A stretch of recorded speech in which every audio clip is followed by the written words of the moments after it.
تموم شد. خیلی تشکر.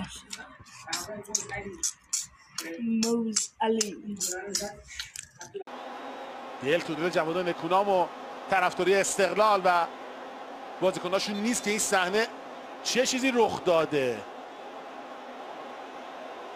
تکلیکی میبنده اونجا علی نعمتی، سر توپی که میزنه اونجا.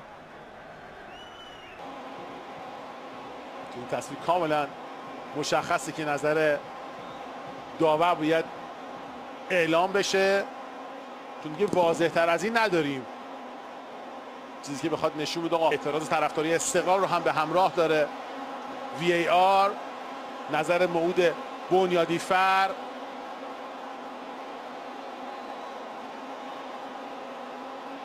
میگه VAR پنالتی میگیره، پنالتی رو گرفت موعود بنیادی